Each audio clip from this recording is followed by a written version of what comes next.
नमस्कार दोस्तों, आज हम लोग जेएसएससी सीजीएल ऑनलाइन फॉर्म भरना सिखाएंगे एकदम आसान तरीके से। तो चलिए शुरू करते हैं। अगर आप मेरे चैनल में नए हैं तो सब्सक्राइब करना ना भूलें। सबसे पहले आप लोगों को गूगल क्रोम ओपन करना है। अगर आप मोबाइल से कर रहे हैं तो उसमें डेस्कटॉप मोड कर लें ताकि आसानी हो आपको। इसके बाद आप जेएसएससी टाइप कीजिएगा, क्लिक कीजिएगा। इसके बाद अप्लाई फॉर्म में जाइएगा। इसके बाद नीचे जेएसएससी सीजीएल में क्लिक करना है। इसके बाद अप्लाई फॉर्म में क्लिक कीजिए अगर आप नए हैं तो। इसके बाद अगर 2019 में आप डाले हैं तो यस कीजिए, अगर फॉर्म नहीं भरे हैं तो नो कीजिए। फिर इसका सिटीजन सेलेक्ट कीजिए अपना, इंडियन, यस करिए तभी फॉर्म भर सकिएगा। इसके बाद एप्लीकेशन नेम लिखिए, अपने जो नाम है वो सही से अक्षर, क्योंकि एक बार रजिस्ट्रेशन हो जाने के बाद फिर आपका नाम चेंज नहीं होगा। इसके बाद आप लोगों को डेट ऑफ बर्थ सेलेक्ट करना है। पहले ईयर सेलेक्ट कीजिए, फिर आप मंथ सेलेक्ट कर लीजिएगा, फिर अपना डेट, जिस डेट को हुए हैं आप, फिर फादर नेम टाइप कीजिए सही।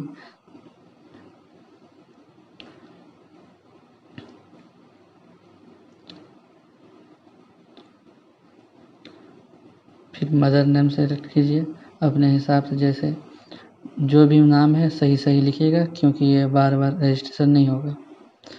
फिर अपना जेंडर सेलेक्ट कीजिए, आप मेल है तो मेल, फीमेल है तो फीमेल, या अदर है तो अदर कीजिएगा। इसका मेरिट या अनमेरिट, आप अगर मेरिट है तो मेरिट डालिएगा, अगर अनमेरिट है तो अनमेरिट। अगर झारखंड के तो यस कीजिएगा। फिर किस डिस्ट्रिक्ट से हैं आप वो सिलेक्ट कर लीजिएगा। फिर रिजर्वेशन कोटा में आप SC ST और BC जिस कैटेगरी में आते हैं वो सिलेक्ट करना है आपको। फिर अगर आप स्पॉट कोटा से डाल रहे हैं तो इस पर यस कीजिए, अगर नहीं तो ना। फिजिकल हैंडीकैप अगर हैं तो यस कीजिए। इसके बाद आधार नंबर डाल लीजिएगा। आधार नंबर से एक बार ही रजिस्ट्रेशन होगा, इसलिए सही आधार नंबर डालिएगा ताकि आपको दिक्कत ना हो।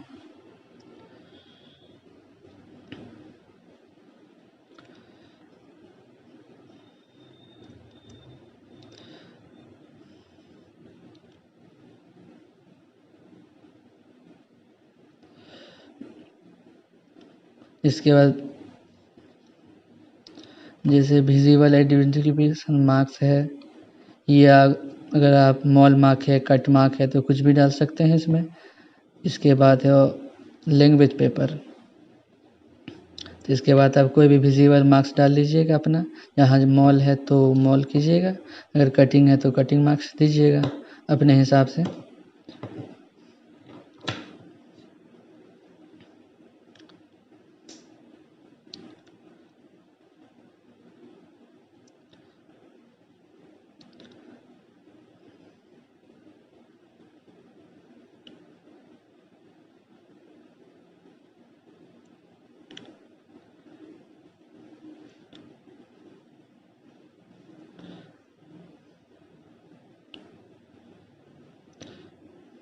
यहाँ किस कैटेगरी से, रेगुलर से या बैकलॉग से डालिएगा वैकेंसी, वो सिलेक्ट करना है आपको। सेकंड पेपर में कौन सा लेना है, जितना जनजातीय भाषा है यहाँ का, जैसे इंग्लिश, हिंदी, संस्कृत सब कुछ झारखंड में दिया गया है तो कुछ भी डाल सकते हैं। फिर अपना एड्रेस सही से भर लीजिएगा। अब एड्रेस चारों कॉलम में भर सकते हैं, अगर चाहे तो एक ही कॉलम में भी भर सकते हैं। अगर सेम एड्रेस है तो सेम एज परमानेंट एड्रेस में क्लिक कर दीजिएगा। तो चलिए भर लेते हैं पहले।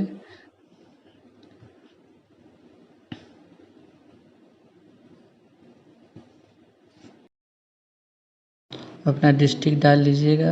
अगर आप एक ही कॉलम में भर सकते वो भी भर सकते हैं, उसमें कोई दिक्कत नहीं है। इसके बाद आप विलेज सेलेक्ट कीजिएगा, कौन सा विलेज में रहते हैं, अपना नाम सही लिख दीजिएगा उसमें, एकदम सब कैपिटल में लिखना है। डिस्ट्रिक्ट लिखिएगा फिर से, ये कंपलसरी है, लिखना ही होगा। इसके बाद स्टेट से, अगर झारखंड से तो झारखंड, अगर आप अदर स्टेट से भर रहे हैं तो अदर स्टेट आप क्लिक कर लीजिएगा। पिन कोड अपना डाल लीजिएगा, अपना एरिया का जो पिन कोड होता है वो। इसके बाद अगर सेम एड्रेस है तो सेम एज परमानेंट कीजिएगा, ताकि दोनों एक ही बार हो जाए, बार बार भरना ना पड़े। इसके बाद मोबाइल नंबर डालें जिसमें आपका रिचार्ज हो, क्योंकि इसमें OTP आता है। तो सबसे पहले मोबाइल नंबर डाल लीजिए आप सही ताकि अब उसमें मैसेज आ सके।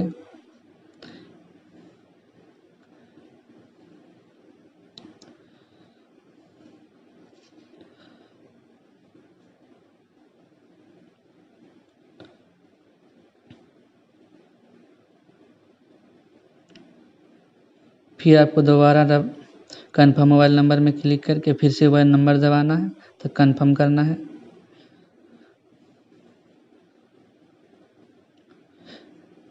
फिर ईमेल आईडी देना है जो एक्टिव हो ईमेल आईडी, ताकि उसमें मैसेज जो भी आए पता चले, जैसे एग्ज़ाम रिलेटेड हो या और कुछ, अगर फॉर्म में कुछ गलती हो, कैंसिल कर दिया हो, तो आपको पता चल सके। इसलिए जो एक्टिव हो ईमेल वही दें, ताकि आपको किसी तरह की समस्या ना हो।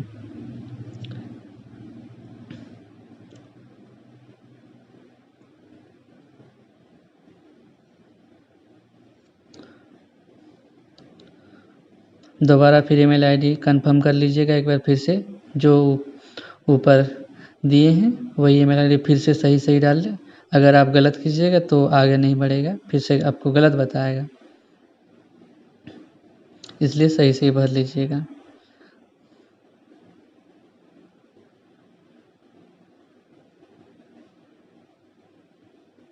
इसके बाद आप किस पोस्ट में आपको अप्लाई करना है, उस पोस्ट को सिलेक्ट करना है आपको अपने हिसाब से। जैसे 7 पोस्ट है, 7 पोस्ट में आप जिसको प्रेफ़रेंस देना चाहते हैं फर्स्ट में, उसको पहले सेलेक्ट कीजिएगा।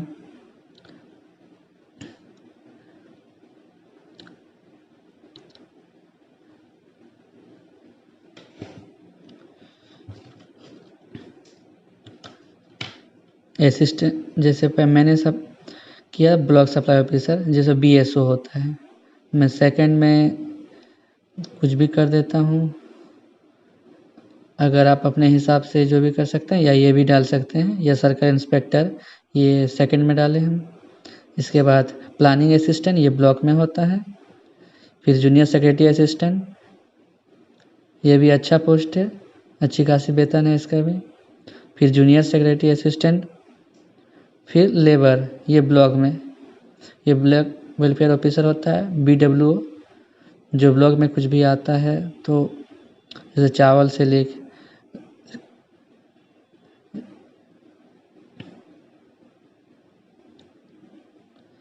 एक बार चेक कर लीजिएगा फॉर्म सही भरे कि नहीं। अगर आप भाषा चेंज करना चाहते हैं तो पहले ही चेंज कर लें, ताकि आपको फिर से परेशानी ना उठाना पड़े। और एकदम ध्यान से चेक कर लीजिएगा स्पेलिंग, सबसे बड़ी बात होती है स्पेलिंग। स्पेलिंग सही नहीं रहेगा तो फिर आपको दिक्कत होगी। एग्ज़ाम पास भी कर लीजिएगा, फिर आपको जब जॉइनिंग होगा उस समय दिक्कत होगी, इसलिए आप स्पेलिंग चेक कर लें। गांव का, पोस्ट ऑफिस का, पुलिस स्टेशन का, डिस्ट्रिक्ट का, नाम का तो सबसे ज़्यादा ज़रूरी है। नाम का, फादर नेम, मदर नेम, ये 3 चीज़, आधार नंबर, मोबाइल नंबर, ये बहुत ही ज़रूरी है, ये गलत नहीं होना चाहिए। इसके बाद चेक करने के बाद नीचे आइएगा, यहाँ इसको एजुकेशन डिटेल में सबसे पहले 10th का डालना है आपको, स्कूल का नाम, आप किस स्कूल से पढ़े हैं वो डालना है आपको अच्छे से एकदम। जिस स्कूल में मार्कशीट देख के ही डालें, अगर आपको याद नहीं है तो पहले डाल लीजिए स्कूल का नाम।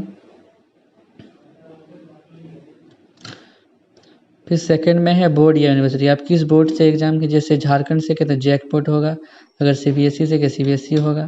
तो जिस बोर्ड से किए हैं वो आप लिख लीजिएगा वहाँ पर। इसके बाद पासिंग ईयर, पासिंग किस साल पास किए हैं आप वहाँ सेलेक्ट कर लीजिएगा। फिर परसेंटेज, आप कितना % लाए हैं 10th में, ऑप्शनल मार्क्स छोड़ के। इसके बाद इंटर का आप किस स्कूल से किए हैं इंटर में, उस स्कूल का नाम लिख दीजिएगा एकदम सही। इसके बाद आप किस बोर्ड से किए हैं वो भी लिख दीजिएगा। इसके बाद एग्जामिनेशन पासिंग ईयर, कौन सा पासिंग साल पास किए हैं वो करना है आपको।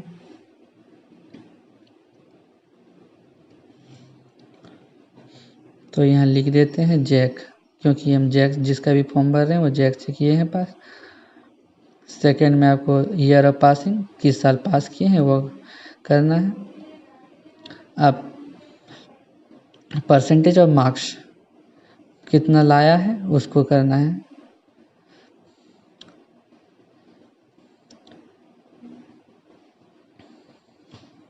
फिर आपको सब्जेक्ट करना है, आप इंटर में किस किस सब्जेक्ट से पास किए हैं वो बाद में भरते हैं, पहले ग्रेजुएशन का भर लेते हैं, किस स्कूल से किस कॉलेज से किए हैं। देखिए ग्रेजुएशन होता है यूनिवर्सिटी के द्वारा, इसलिए आपको बोर्ड नहीं यूनिवर्सिटी होगा वहाँ। आपको जिस यूनिवर्सिटी से आप किए हैं वहाँ, जैसे SKMU से किए थे SKMU से, या रांची यूनिवर्सिटी से रांची यूनिवर्सिटी से डाल सकते हैं वहाँ आप।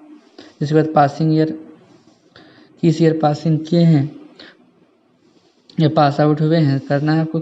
फिर परसेंटेज कितना लाना है, कितना परसेंट लाए हैं आप वो करना है। फिर सब्जेक्ट भर लेते हैं। इसके बाद आप इंटर में किस किस सब्जेक्ट से आप पास किए हैं वो सब्जेक्ट, जैसे साइंस से किए हैं तो साइंस का अपना कीजिएगा, आर्ट्स से किए हैं तो आर्ट्स से जो जो सब्जेक्ट आपका मार्कशीट में है वही लिखना है आपको। तो सबसे पहले लिख लेते हैं जिसका फॉर्म भर रहे हैं। अब अपने हिसाब से भरिएगा जो सब्जेक्ट है आपको।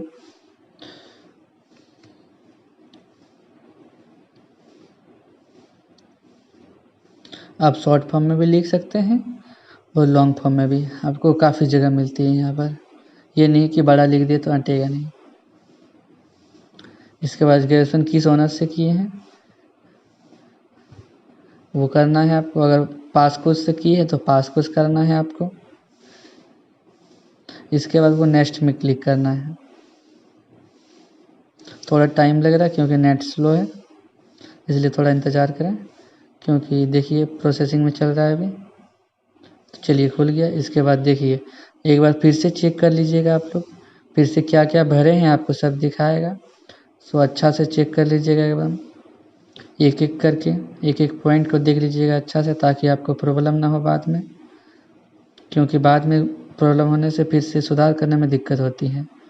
पहले समय देती है सुधार करने की, लेकिन उसमें भी बहुत कम समय में थी, कभी कभी किसी का नहीं होता है सुधार। आपको पर्सनल डिटेल्स लेके एजुकेशन डिटेल तक सब कुछ चेक कर लेना है एकदम अच्छा से। अगर आपको कुछ सुधार करना है तो अभी ही सुधार कर लें। अगर आपका सब सही है तो फिर आगे आप नेक्स्ट कैप्चा कोड है वो आपको क्लिक करना है। फिर क्या क्या है उसको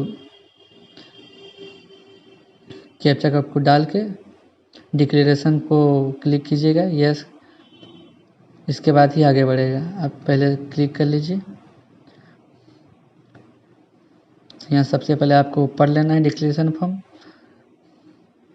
नहीं भी पढ़ सकते हैं, ऐसे कोई ज़रूरी बात नहीं है। इसके बाद आप कैप्चा कोड को डाल लीजिएगा।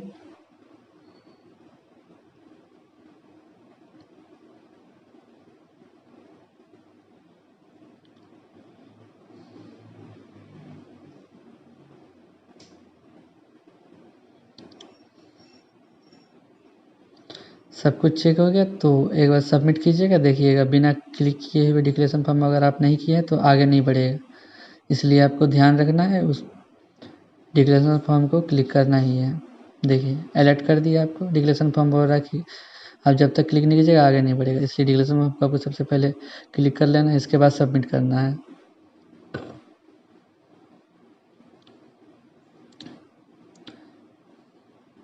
सबमिट कर दीजिएगा। इसके बाद प्रोसीड हो जाएगा। इसके रजिस्ट्रेशन नंबर हो गया, पहला दिन का काम हो गया। अब आपको 2 दिन बाद या 24 घंटा बाद आपको फिर से लॉगिन करना है, पेमेंट कटाना है। अगर ओबीसी हैं तो ओबीसी जनरल हैं तो आपको 100 रुपये कटेगा। अगर आप SC ST या माइनॉरिटी में आते हैं तो 50 रुपये कटेगा। अगर आप अभी भी करना चाहते हैं लेकिन नहीं होगा, क्योंकि आपको 24 घंटा टाइम मिलता है, उसके बाद ही होगा। इसलिए धन्यवाद।